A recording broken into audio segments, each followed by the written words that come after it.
હતી. તે કાલે પિકનિક પર જવાની છે. તે પોતાની બેગમાં સામાન મૂકતી હતી. તેને બેગમાં ખાવા પીવાનો સામાન મૂક્યો. પાણીની એક બોટલ મૂકી, થોડા ફળ મૂક્યા અને સાથે તેની મનપસંદ વાર્તાની ચોપડી મૂકી.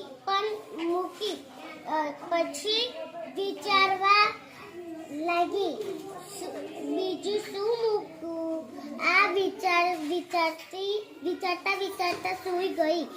જ્યારે તે ઉઠી તો સવાર પડી ગઈ હતી. તે જલ્દીથી તૈયાર થઈ ગઈ અને પોતાના દોસ્તો સાથે પિકનિક પર